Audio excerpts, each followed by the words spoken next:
Bharatiya Janata party Jammu Kashmir ने आज जो प्रेस कॉन्फ्रेंस बुलाई है, ये जो बजट प्रेजेंट किया गया है जम्मू कश्मीर के बारे में कल यूनियन फाइनेंस मिनिस्ट्री के द्वारा, उसके बारे में बात करने के लिए और अपनी संतुष्टि और हर्ष जाहिर करने के लिए हम खुश हैं कि ये बजट जो है जम्मू कश्मीर के लिए पेश किया गया, जिसमें बजट में 1,18,000 करोड़ रुपए का प्रावधान रखा गया जम्मू कश्मीर के लिए।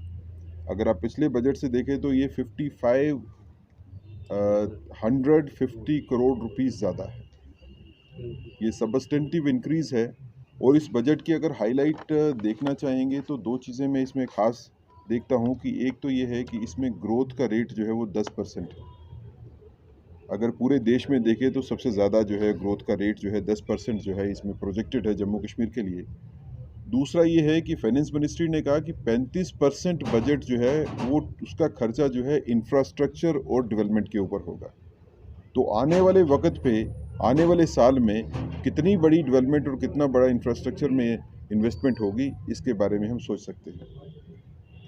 इस बजट के बारे में बात करते हुए अगर हम देखें तो इसकी बजट की खास बातें अगर हम देखें तो एक, जैसे इस बजट में रखा गया कि 25,000 मीट्रिक टन की कैपेसिटी वाला कोल्ड स्टोर एक सोपुर में होगा और इसी तरह 2,000 मीट्रिक टन की कैपेसिटी वाला एक कोल्ड स्टोर जो है वो जम्मू में नरवाल में होगा। तो सोपुर में इतना बड़ा कोल्ड स्टोर बनाने के लिए जो फैसला किया गया, इसका हम स्वागत करते हैं, क्योंकि इससे जो सेब और बाकी फ्रूट्स जो हैं जिसका उत्पादन करने वाले जो किसान हैं जम्मू कश्मीर में और कश्मीर में, उनको काफ़ी मदद मिलेगी। और ट्रांजिट में स्टोरेज एक बड़ा जो है नरवाल में होने से जम्मू की मंडी में भी जो है कश्मीर के फ्रूट ग्रोअर को जो है वो अच्छा रेट भी मिलेगा और फसल भी जो है वो ख़राब नहीं होगी। इसी तरह अगर हम देखें इस बजट में कहने के लिए काफ़ी कुछ है, लेकिन अगर ख़ास बिंदुओं के ऊपर भी बात करें तो स्मार्ट सिटी के तहत जो है 500 करोड़ रुपया स्मार्ट सिटी के तहत जम्मू और श्रीनगर को दिया गया। तो आज जो स्मार्ट सिटी के काम जो जैसे आप देख रहे हैं कि श्रीनगर सिटी में चल रहे हैं, ये अभी सड़कें जो है खुली हो रही हैं और आगे आने वाले दिनों में बिजली और पानी का भी अच्छा जो है इंतज़ाम होगा। तो 500 करोड़ रुपया आने से स्मार्ट सिटी के अंदर जो है वो काम तेज़ी से होंगे। अगर हम श्रीनगर कश्मीर की और ख़ासकर श्रीनगर की दिक्कत को देखें तो पुराना शहर, पुराने बसे हुए शहर हिस्टोरिकल हैं, इसमें सड़कें जो हैं उनको खुला करने का प्रावधान उतना ज़्यादा नहीं, हॉरिजेंटल ग्रोथ ज़्यादा नहीं है, वर्टिकल ग्रोथ का चांस है। वर्टिकल ग्रोथ में भी फ्लाईओवर्स जो हैं वो लिमिटेड एक्सटेंट तक ही बन सकते हैं।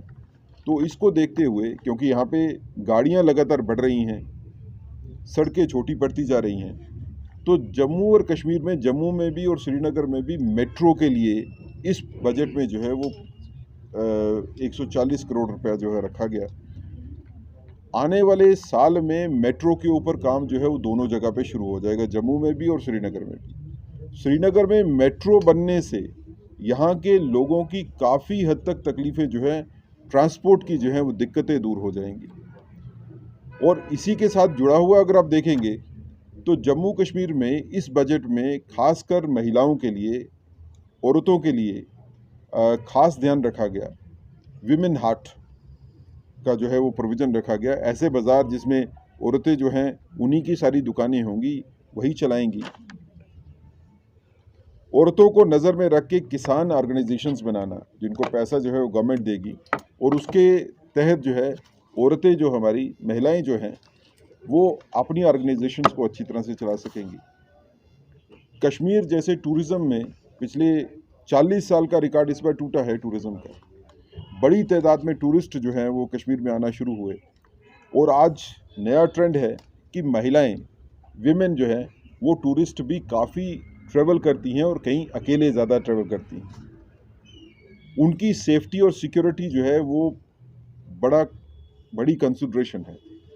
अगर हम विमेन की सेफ्टी और सिक्योरिटी जो है इंश्योर करते हैं तो टूरिस्ट में, जो विमेन टूरिस्ट है, उसमें सेल्फ कॉन्फिडेंस होगा, उसमें ये होगा कि मैं अकेले भी ट्रेवल कर सकती हूँ।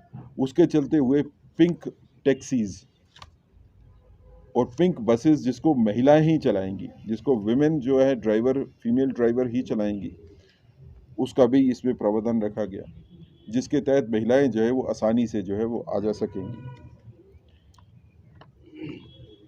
रोज़गार की अगर हम बात करें तो अगले साल में 40 रोज़गार मेले पूरे जम्मू कश्मीर में रखे जाएंगे। तो 40 रोज़गार मेले पूरे के पूरे जब state Jammu Kashmir union territory में रखे जाएंगे तो उसके तहत जो है वो काफ़ी लोगों को इसमें रोज़गार मिलेगा। अगर हम मनरेगा की बात करें तो मनरेगा में 440 करोड़ रुपया जो है नया जो है वो इसमें इन्वेस्ट किया जाएगा। 440 लाख रुपया नए काम जो हैं वो क्रिएट किए जाएंगे मनरेगा में।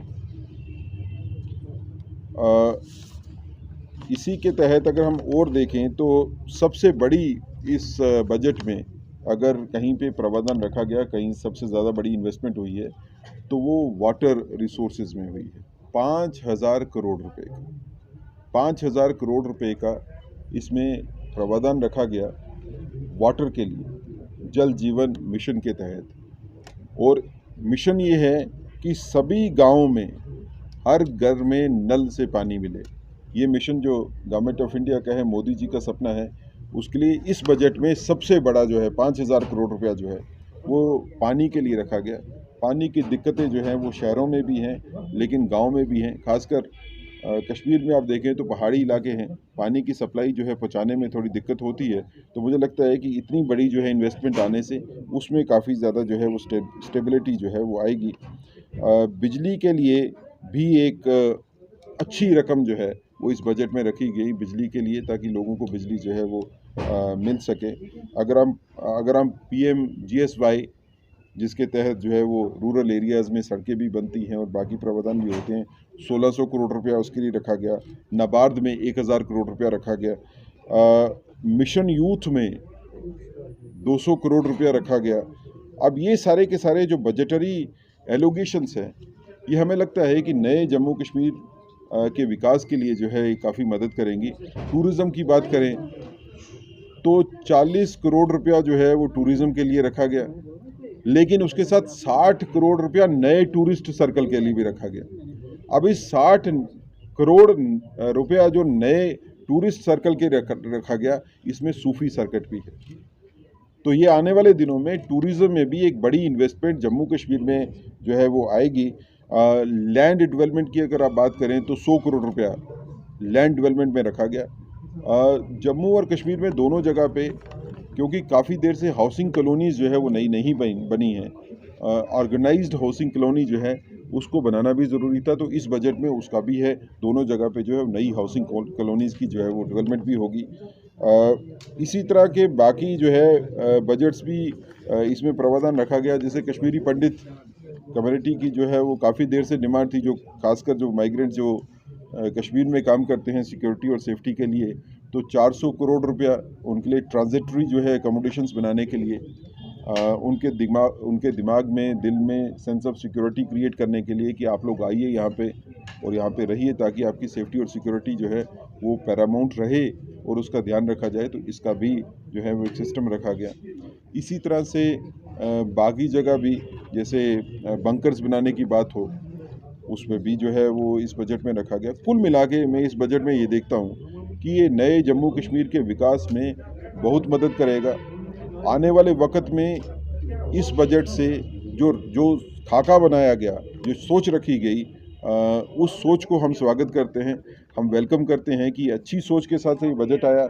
और ब्यूरोक्रेसी से हम ये ज़रूर तवक्को करते हैं कि जिस सोच के साथ ये बजट बन के आया है और जितना पैसा आप लोगों को मिला है, वो पैसा जो है वो ज़मीन पे खर्च होना चाहिए और उन लोगों के लिए खर्च होना चाहिए जिन लोगों के लिए सेंट्रल गवर्नमेंट ने भेजा है।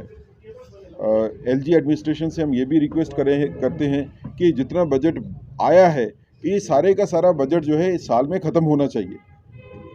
देखिए, बजट आता है और वो बजट का पैसा वापस चला जाए बगैर खर्च किए हुए, वो गलत बात होती है। हम ये उम्मीद ज़रूर करते हैं एडमिनिस्ट्रेशन से कि वो सारे का सारा पैसा जो है वो इसमें खर्च करेंगे। आने वाला साल जो है वो सभी के लिए पीस लेके आए और डेवलपमेंट लेके आए, ऐसी जम्मू कश्मीर भारतीय जनता पार्टी जो है तवक्को करती है। बिजली की अगर आप बात करें तो बिजली जम्मू कश्मीर को खरीदनी पड़ती है नॉर्दर्न ग्रिड से। हमारे पास जो बिजली जो फ्री में आती है वो लिमिटेड है। नॉर्दर्न ग्रिड से जब बिजली खरीदनी है तो पैसा चाहिए। अब वो पैसा जो है वो जो बिजली आपको सप्लाई होती है वो शायद पूरे के पूरे इंडिया में सबसे कम रेट पे जो है वो बिजली जम्मू कश्मीर में सप्लाई होती है, ऑलरेडी सब्सिडाइज्ड है। स्मार्ट मीटर लगाने का मतलब ये नहीं है कि बिजली का बिल कोई बढ़ के आएगा, आप उसको चेक कर सकते हैं। स्मार्ट मीटर लगाने का मतलब है कि बिजली की चोरी करना जो है वो मुश्किल हो जाएगा। तो अगर आपको कंसिस्टेंट सप्लाई चाहिए, ये भी आपने जैसे कहा कि बिल्कुल ठीक है, हार्श विंटर्स हैं और ऐसे ही जम्मू में देखेंगे तो हार्श समर्स होती हैं, बिजली की ज़रूरत दोनों जगह पे है, लेकिन गवर्नमेंट के पास पैसा होगा तभी तो बिजली खरीद सकेंगे। तो मुझे लगता है कि कुछ कंसर्न लोगों के जेन्युइन भी हो सकते हैं कि स्मार्ट मीटर लगाने के बाद जो है कहीं पे इन्फ्लेशन है, लेकिन वो केस टू केस बेसिस के ऊपर है। कहीं पे अगर रेट्स इन्फ्लेटेड आए हैं, किसी को ये लगता है कि जितनी बिजली इस्तेमाल की है उससे ज़्यादा का कहीं बन गया है बिल, तो उसके बारे में जो है वो सिस्टम है जिसमें उसकी शिकायत जो है वो देखी जा सकती है, उसको चेक भी किया जा सकता है।